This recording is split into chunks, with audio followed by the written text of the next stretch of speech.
Hey, you guys, thanks for joining. We are doing creating a branching forms with Google Forms to make it interactive. Now, we all know that Google Forms is the best thing since sliced bread, and wait, we can make it even better with branching. Now, this is definitely not a beginner skill. It's not super hard to do, but it does take a little bit of pre-planning. So that's what we're going to go through. So we're creating a Google form that branches. And I have a sample one. So if you go to alicekeeler.com/ican, I'm just going to give you a couple of minutes to see what happens when you fill this out. It's going to ask you, do you know how to do these? On purpose, say no to at least one of them. So I go through and like, do you know this? If you know it, it skips the instruction and takes you to the next question. If you're like, I'm not really sure, it's going to take you to a YouTube video. Now I'm going to demonstrate this, but I'm going to give everybody a chance to get started by going to alicekeeler.com/ican. Just fill it out.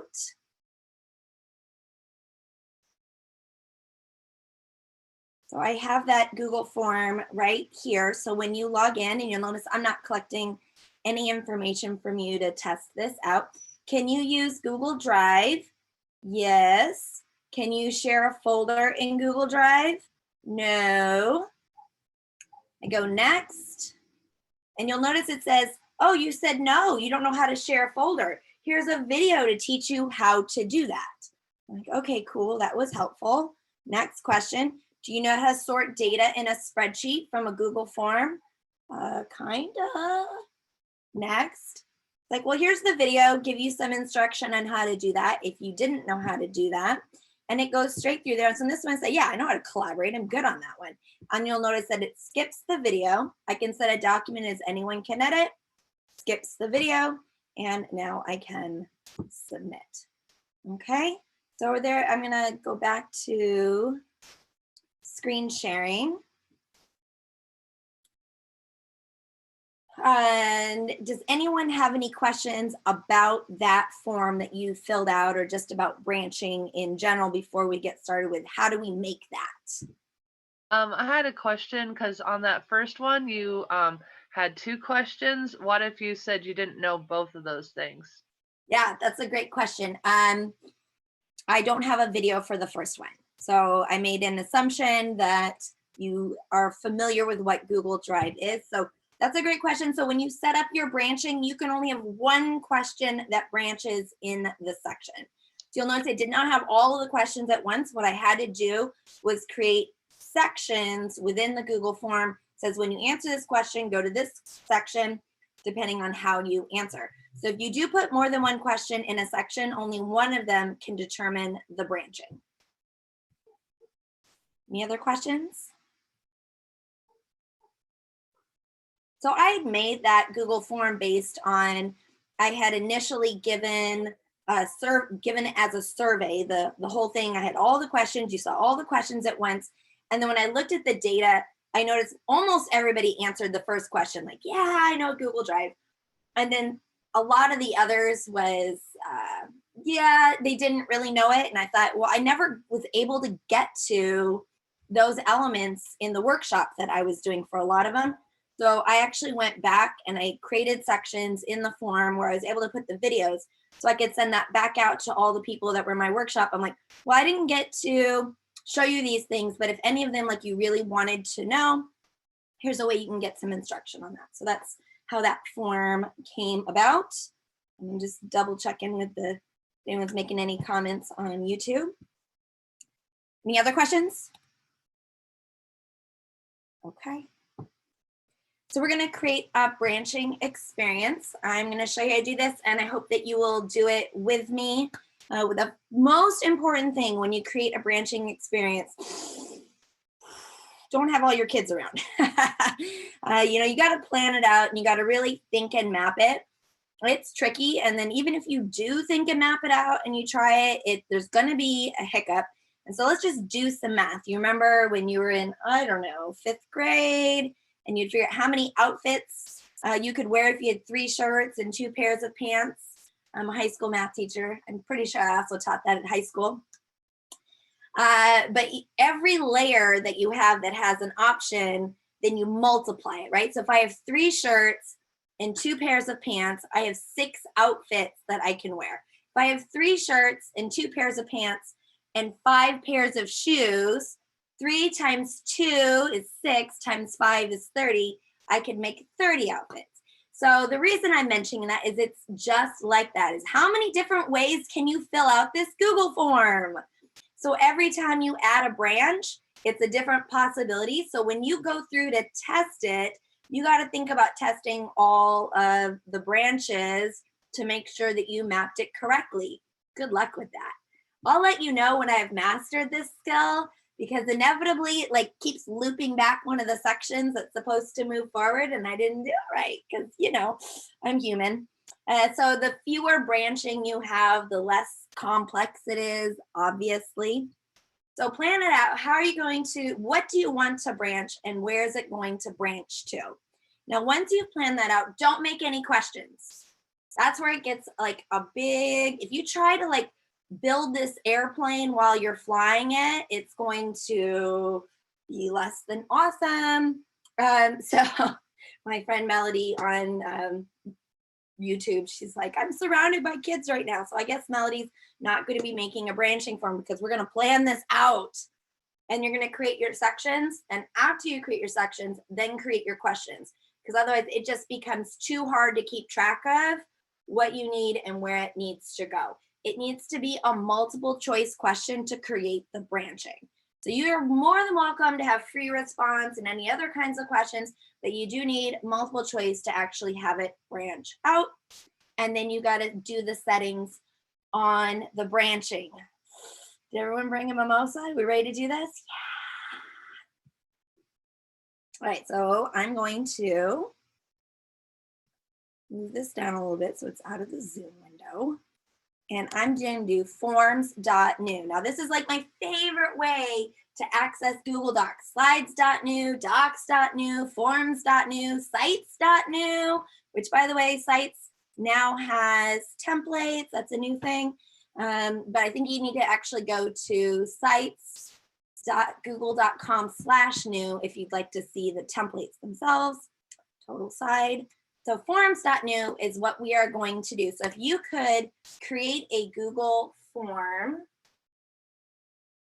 we're going to go through and do some of these together. So go ahead and create a Google form.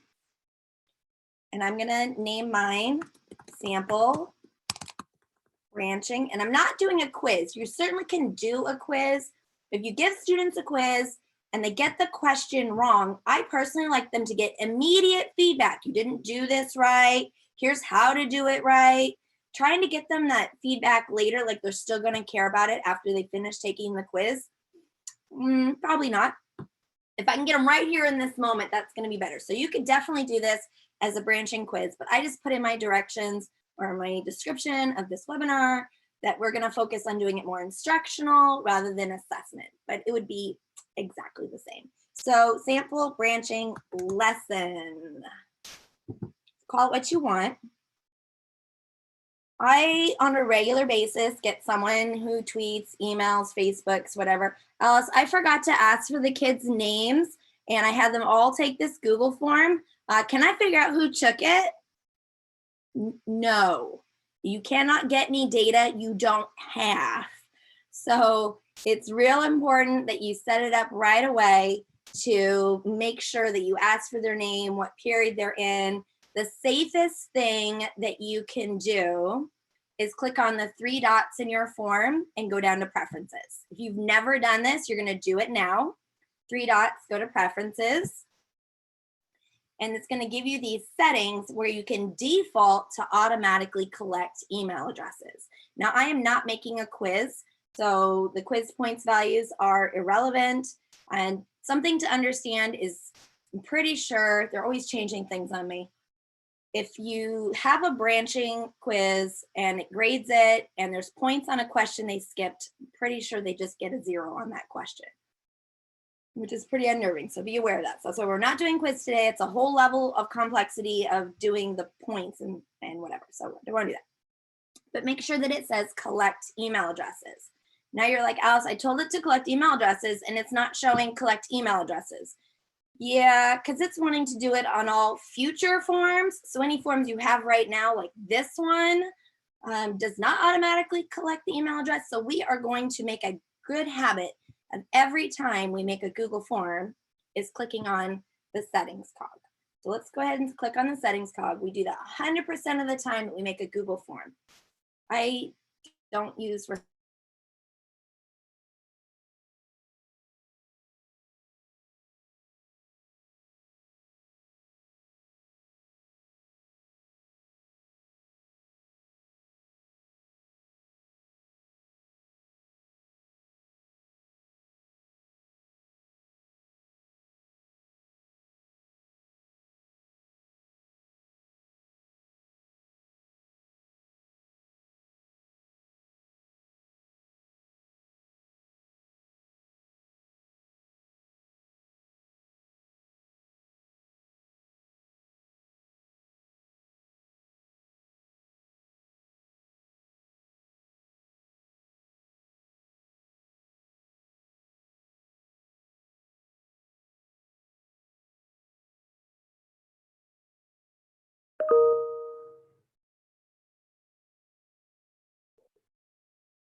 So Lit Mobile just sent me this solar wireless battery pack. I'm excited. Let's see what's inside.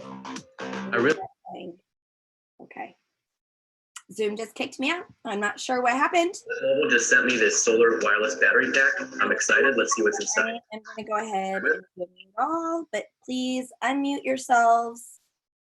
And I would love for you to talk with me and interrupt and ask me questions. That's definitely okay. I'm back. Okay. All right. And I'm going to share my screen again and come back here. Okay.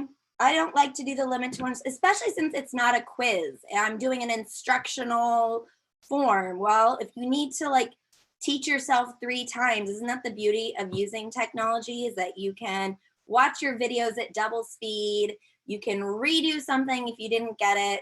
So do not check limit to 1 response. And on the presentation tab, I usually like to always leave a personal note. The default note is your response has been recorded.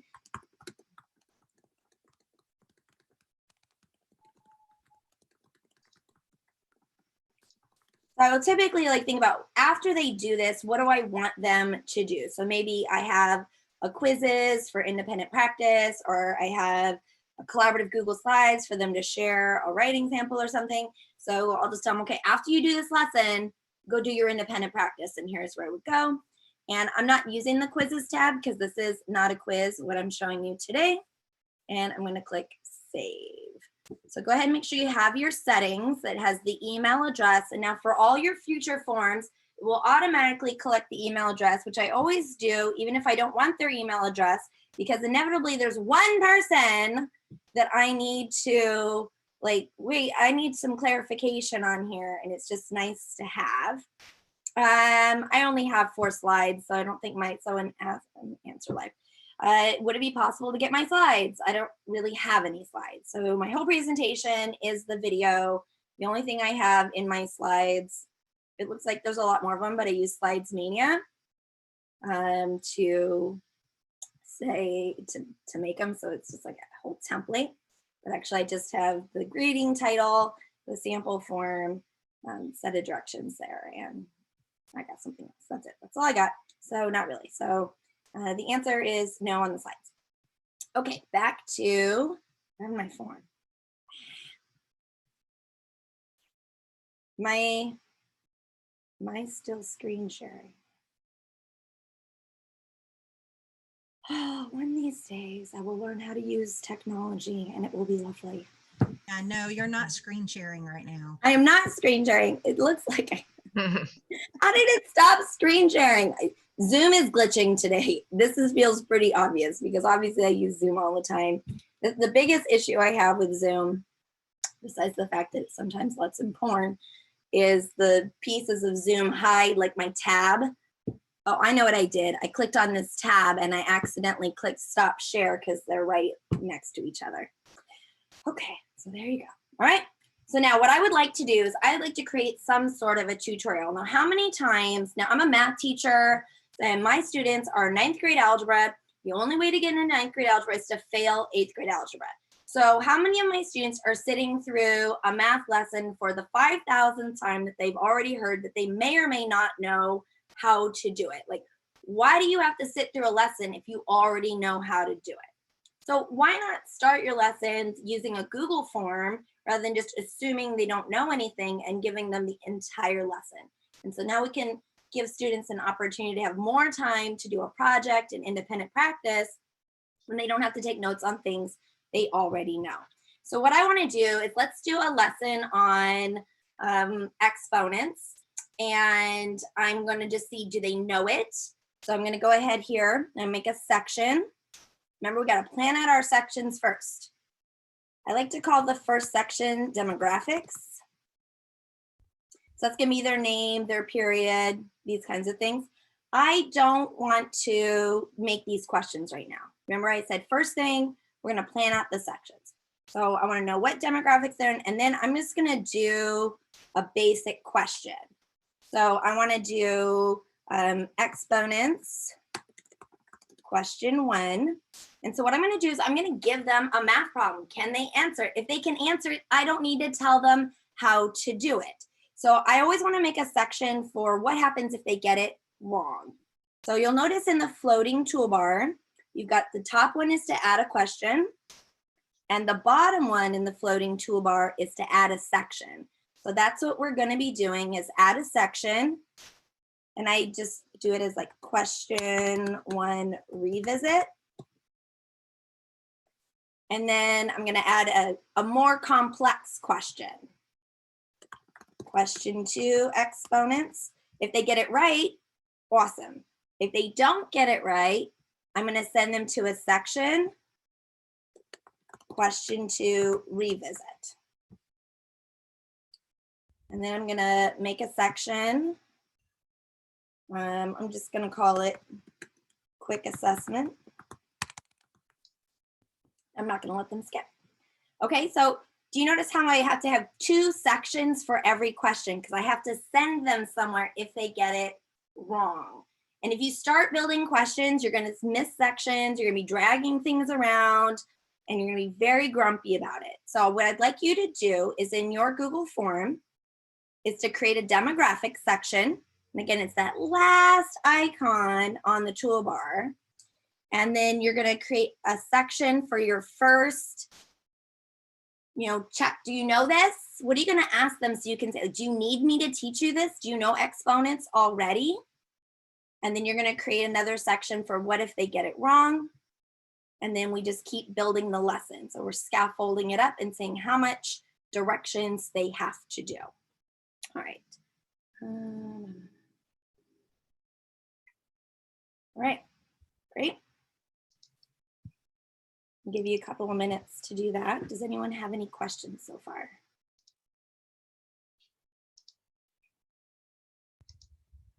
What's nice is we're basically just using the top icon and the bottom icon in that floating toolbar. How many of you have seen these 2 bars and you're like, what the heck is that? And why would I use it? And today's the day. You're like, wait, this is super helpful.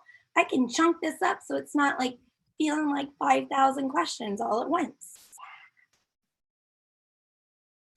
You will notice that after each section that it says continue to the next section. I don't like that. It's fine when I'm doing a linear Google form. If it's not a linear Google form, then I want to plan carefully where everything goes. So I'm not going to let any of these say continue to the next section. So I'm starting here with demographics. After they finish filling out the demographics, their first name, last name, what period they're in, I want to go to section 3, exponents question 1.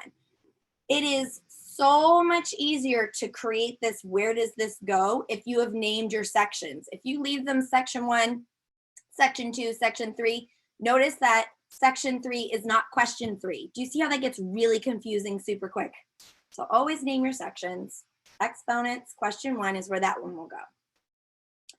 After we finish exponents question 1, I want it to go to exponents question 2. And I don't really need to fit that in because I'm going to put a branching question in there that if they get it right, it goes to question 2. If they get it wrong, it goes to the revisit, to the instructional piece. So kind of doing this a little backwards. Instead of here's a video, answer a question about it, I'm going to have them answer a question and then see if they even need the video at all. That's what we're going to do. So then the revisit would go to question 2.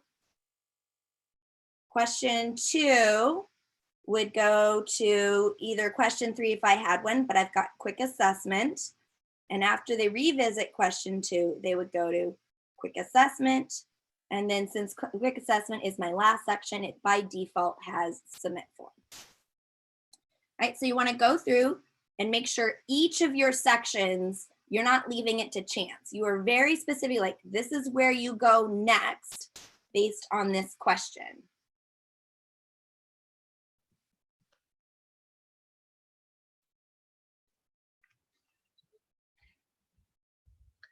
We doing okay with that?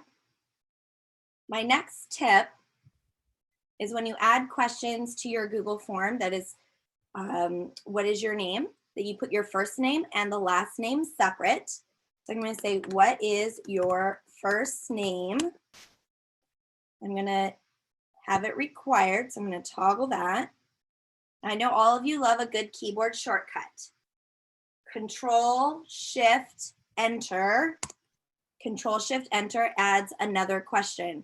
I hate dragging my mouse all the way over to the toolbar to click the Add a Question button. I'm so not even joking. It is muscle memory for me. Control, Shift, Enter. So I know you want to try that. Click somewhere and do Control, Shift, Enter, and it puts the question under it. So it's really important when you want to add a question that you first click where you want the question to go and it adds it under. So whether or not you're using the toolbar or you're using the keyboard shortcut, make sure you have selected where to stick it, because otherwise you're going to be dragging the questions. And if anyone's ever dragged a question in a Google form, we'll call that less than a good time. I actually use the keyboard shortcut for that also. I'd like to say you've got to be joking me how hard it is to drag these around. It just doesn't ever seem to place exactly where you want to. So are you joking me? Because it is Control Shift J moves it down. Control Shift K moves it up. So JK, are you joking? See how helpful that is? Ah, Suzanne's like, I don't understand why you're saying this. So it is Control Shift J and K, and they are exactly backwards to what you think. So I always think like J is going to move it up, but it actually moves it down. So pretty much 100% of the time, I do Control Shift J, and I'm like, no, I wanted Control Shift K. You know. So if you would like to, I'm going to say, what is your last name? Make it required. So I have the question selected. How can I tell the question selected? You see this little blue bar on the side, and I'm going to Control Shift K, Control Shift J, move it up and down. Just try it. It is fun. Who doesn't like a keyboard shortcut? Thanks, Melody, for taking notes in the live chat on YouTube. And I like to do always, what period are you in? You don't like that one, you're an elementary teacher, you don't need to know what period they're in. Ask, what school year is it? So you can reuse the same Google form. You should never make copies. Don't make copies. Just ask them, what school year is it? And make it a multiple choice question with only one option. And the next year, you just edit the one option to be the next school year. So what period are you in? 1, enter, 2, enter, 3, enter, 4, enter, 5, 6, 7. Now my rule is, you should never have kids type something that you want to sort. So if I asked what period are you in, I would get some very creative ways that 1ST, FIRST, and of course FRIST, because we all make typos. And just then they would just not line up in my spreadsheet with all of my data. So as often as possible, try to make it multiple choice. But I have a rule that if you have at least 4 options, if you have more than 4 options, you should use drop down. So let's take a look at that. I'm going to preview my form with the eyeball. It's going to make me put in a email. And Alice, Keeler. And do you see how it says choose what period you're in as a drop down as opposed to all the periods? So if you ever have more than 4 choices, I would like you to use drop down. All right, I'm going to just leave that. I didn't really want it. So get your first name, last name, what period are you in? If your form is not asking for email address, make sure you go up to that settings cog and turn on collect email addresses. Highly recommend. Now we're going to come down to this next question. So I'm going to click on the section. Do you see how it now has a blue mark on the side? Make sure that your section is highlighted. Control Shift Enter. Oh my gosh, that was fun. Just doesn't get old. Doesn't get old. Control Shift Enter. This, like magic, a question appears.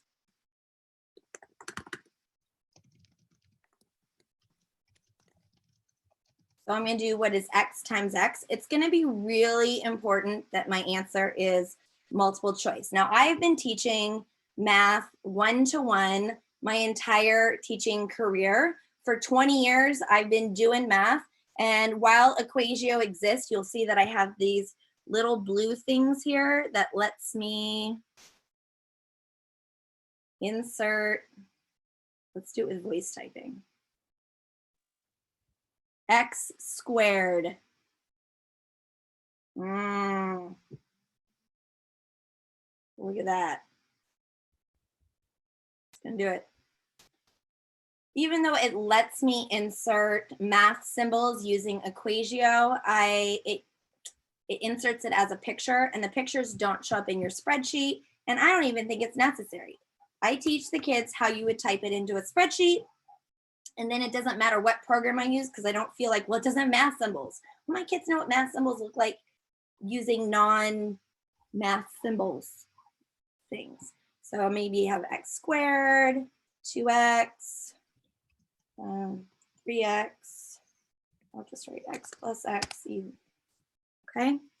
And I want to go to the 3 dots and choose shuffle option order. I'm asking them a question to see if they actually know this. And I don't know about you, but I pretty much always put the right answer as A. So you're going to want to go to the 3 dots down in the corner. Let me emphasize that again, down in the bottom right. There is 3 dots. I'm going to click on that 3 dots and do shuffle option order. I want to make sure those scramble. And I'm not doing a quiz, so I'm not marking the right answer. I'm going to mark the right answer by, again, going back to those 3 dots, and it says go to section based on answer. So you want to do those 2 things down in the dots. All right, here's Q&A. Have I ever run into issues with the quiz crashing when there's a lot of questions? No, but if you have a lot of questions, regardless, I have a couple of recommendations. You should build it into sections. And because, well, it's less intimidating. No one wants to see like, answer all of these. That just feels overwhelming. So create sections just to chunk it up into 2 or 3 questions each. And then it just loads faster because it's only loading 2 or 3 questions instead of a whole bunch. And if you have a lot of questions, I would actually make more than one Google form. So I would, instead of doing a bunch of sections, I would do maybe 5 questions and then make a completely different Google form that after they submit the one, the link to the next one, remember how we were in the settings cog? and under presentation, it says confirmation message. You could put the link to the next Google form there. Like when you're done filling out this one, go fill out this other one. So that kind of helps with, I ran out of time. So if you got 50 questions, why not make 5 to 10 Google forms that when they finish one, it gives them the link to do the next one. If they feel like they have enough time, then they use the link to the next one. If they run out of time, no big deal. I give them the link to the one that they haven't done yet if I need to. So there's a tip. And I answered that live. I have Equatio as a Chrome extension is how I got the math symbols. And I answered that one live too. I should mark that. Cool. Right, so I have clicked the 3 dots. I have go to section based on answer, and I have shuffle the answer options, and I'm gonna make it required. So if they get it right, I don't need them to watch a video or to take notes on it. But if they get it wrong, make sure you click on the section. You should have that blue bar on the side of the section showing when I do Control-Shift-Enter, it sticks it in there. If you don't make sure before you go Control-Shift-Enter, it's gonna stick it someplace random and you're gonna be like, are you joking me? That's not where I wanted it. Yes, I'm joking you. Control-Shift-J or Control-Shift-K to move it up and down. I am on a Mac, so I'm doing Command-Shift-J and K and Command-Shift-Enter. But yeah. All right, so when we revisit, what I would like to do actually is I'm gonna add a YouTube video. So I'm gonna use the toolbar here. I'm gonna add a YouTube video and I'm gonna do a search for exponents. And if I was doing this for reals, I might make the video myself or put some more thought into this because I would never have kids watch a 14-minute video. Here, I'll do this 3-minute one, which I still think is too long. I'm going to select, it does have to be YouTube. It does have to be YouTube. For whatever reason, Drive doesn't work. So if YouTube is blocked at your school, then the question 1 revisit would be maybe a link to a website or just text where you explain it to them. But if you want to have video, you will have to use YouTube. And then if you want to, you could ask the question again.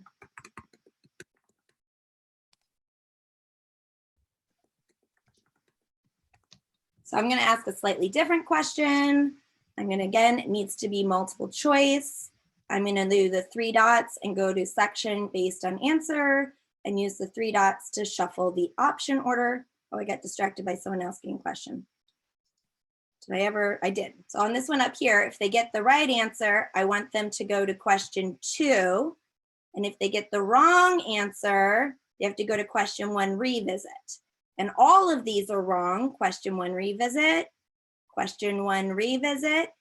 So then I'm going to come down here. And I actually do not need go to section based on answer because even if they get it wrong, they're moving on to the next question anyway. So what is x times x times x? And I would do x to the 3rd. But you can also just add some Equatio. That's what those little blue things are in there. I'm a math teacher. So it's an add-on for math. So 3x,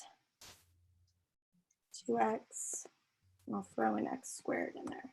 Even if I use Equatio, make sure you use like the x caret to the 3rd because it won't show up in your spreadsheet. Will it?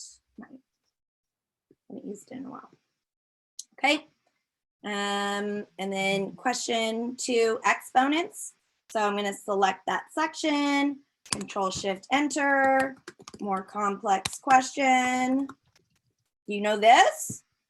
3 dots. Excuse me, not short answer. This has to be multiple choice.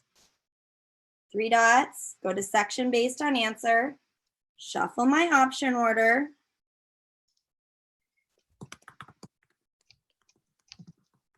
This is not a math lesson. I will not continue to the next section. Don't let defaults, don't do that. If they get this right, I want them to specifically go to the quick assessment. If they get it wrong, they're going to go to the question 2 revisit. And I'm going to, even though the next section is the question 2 revisit, what happens if you move some stuff around or add another section? So always define it, never let it be the defaults. Even here, remember it says after section 5, I define all of those. I don't like any defaults. I want to be really intentional. And then on the revisit, that's where I'm going to add a YouTube video. And if you want, you can add another question to give them another chance. And then I would add another question at the end just to see like, okay, what would I ask them? What is x to the 4th times x squared? And I'll do my, this time, trash this. I'm gonna do handwriting. X to the 4th. If you're not a math teacher, you just really don't care right now. And if you are, you're really excited right now. I can handwrite or voice type and insert my math. All right, but notice, I don't rely on that. I always type it out like they would see it in a spreadsheet. I will do it as multiple choice.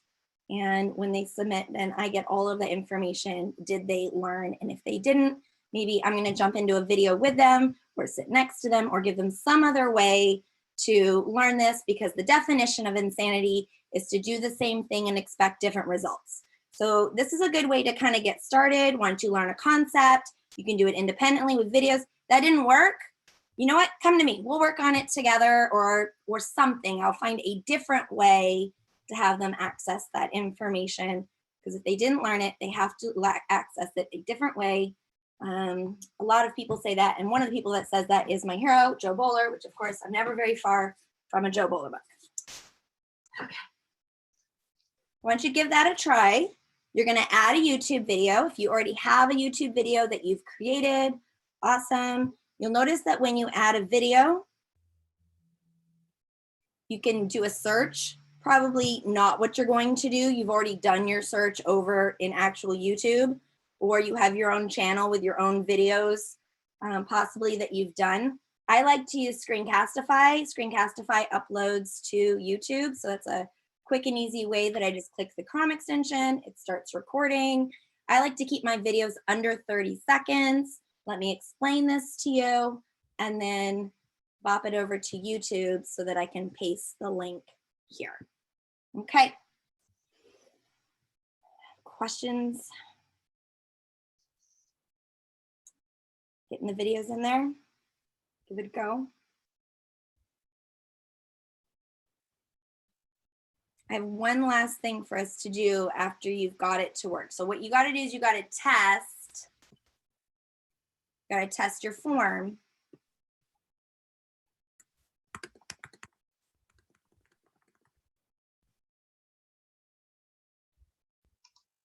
So once you have all your branching set up, you have your questions for your one multiple choice per section. It says which section it's going to go to. If they get it wrong, here's the instruction. And then I'm going to click the eyeball up at the top, and I'm going to try filling it out and make sure that it goes where I want it to go. So preview. And email address. Where do you in? Next. Okay. X times X. Next. I got that wrong. So it's taking me like, watch this video, try it again. Here's another one, I got it wrong. Cool, went to the video. I got it. But I gotta do this again. I gotta keep, like, that's one of the branching options. Remember we talked about the front? If you have a shirt, pants, and shoes, all the different combinations of clothes that you could wear, what are all the different combinations that I could fill out this form so I make sure that all the branching is working. You do not have to do every single possible combination, but you do want to click on every possible option to make sure that they are all working.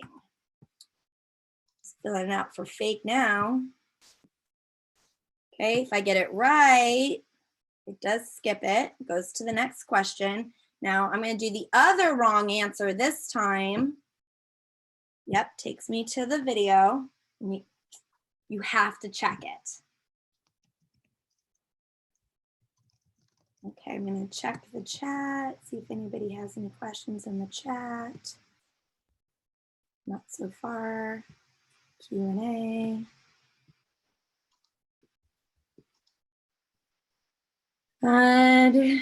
There's, no, you can't do subscripts and superscripts in a Google form.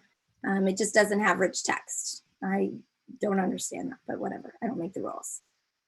Okay, and this is not an Equatio demonstration, so I'm not going to go over that. You can look up, it's the word equation without an N. It's by Text Help. Text Help is super awesome. They're the ones that do read and write, which means that the Equatio equations are also screen reader accessible using the read and write Chrome extension, which is really great.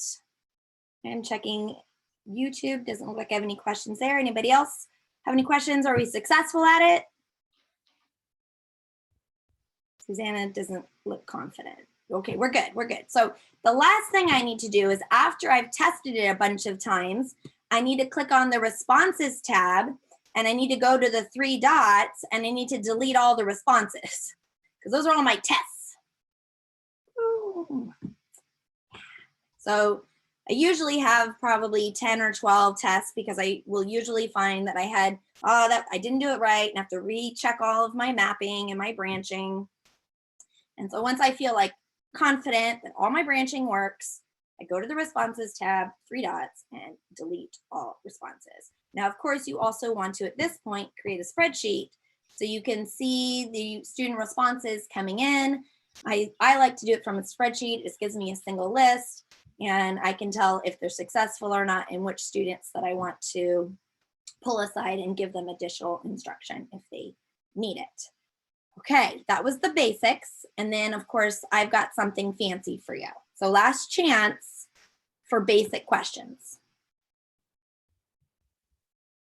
Now's your opportunity to run away because we're going to do something I coded. I'm going to go back to my presentation. And what we are going to do is alicekeeler.com/branching form. Now, if you only had, like I did in this sample, only had 2 questions for my branching, it wasn't that big of a deal. But if you're going to have like a really complex form with a bunch of different branching, you can see how tedious it is to create 2 sections per question. So I have this where it pre-does it for you. So you're going to go to alicekeeler.com/branching form. And as usual, I've coded a lot of things that I have not submitted to Google. So it's going to give you a scary warning that it was not submitted to Google. That's correct. It was not submitted to Google. So you can just say yes to whatever it says. Escape. So alicekeeler.com/branching form. Did you get this? Yes. Prompts you to make a copy. And we all know that the answer is always a spreadsheet. Yes, yes. So I have a spreadsheet. And you say, how many questions do you want? I'm like, I want 20. I'm like, I'm gonna make the world's biggest branching Google form. Do you want it to be a quiz? Yes or no? I got this as a nice drop down for you. And points don't matter if it's not a quiz. I'm doing no because that's specifically what I'm showing you today, right guys? So not a quiz. And you should see this menu up at the top that says create branching quiz, where you're gonna have to authorize it. If you read carefully, it says that it's not verified by Google. It's not. Okay, so create branching quiz. It's thinking about it. Just let it run. Code's coming. There we go. Authorization required. If you see more than one email address right here, bad things happen. And you should go to alicekeeler.com/conflict and get rid of that. Because you preferably only one. Don't even read it. Just say allow.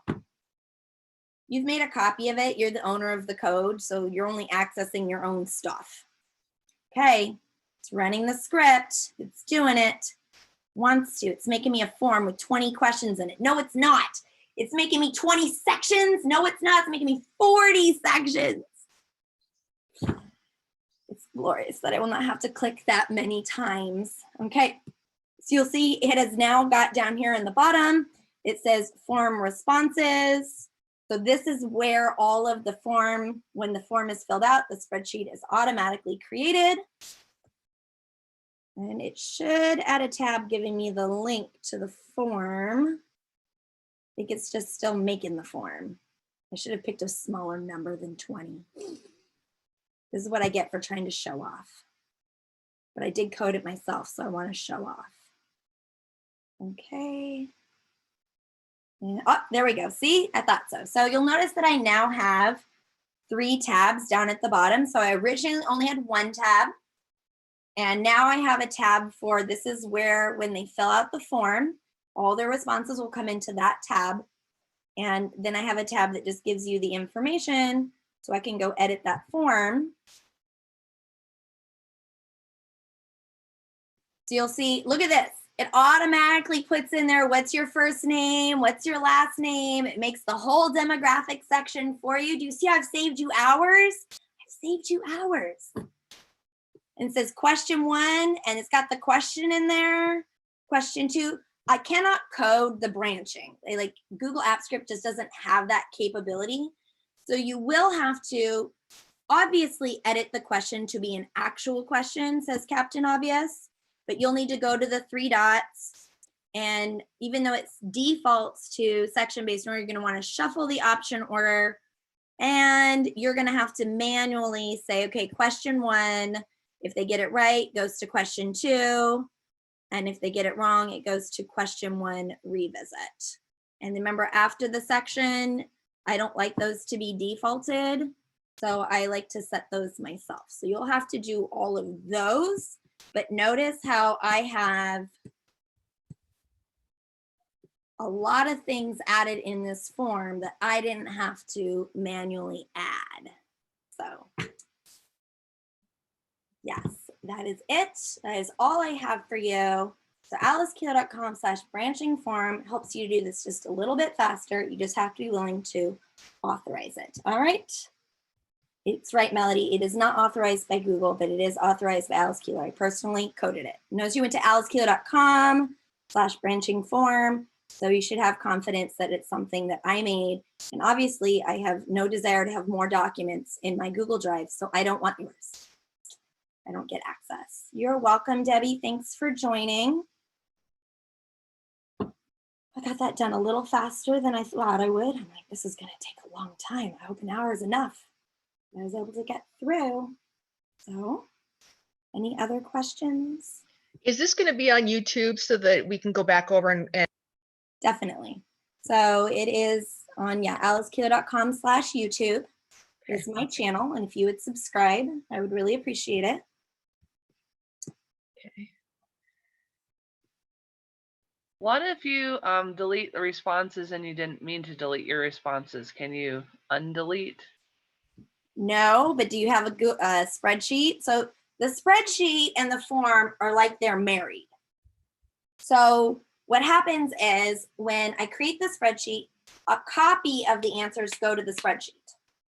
So if you delete them off the form, it does not delete them off the spreadsheet. If you delete it off the spreadsheet, it does not delete off the form. So the way that I reuse my forms for next year is I go onto that responses tab and I go to the 3 dots and I say unlink form. That's a lie. I'm not unlinking the form. I'm unlinking the spreadsheet.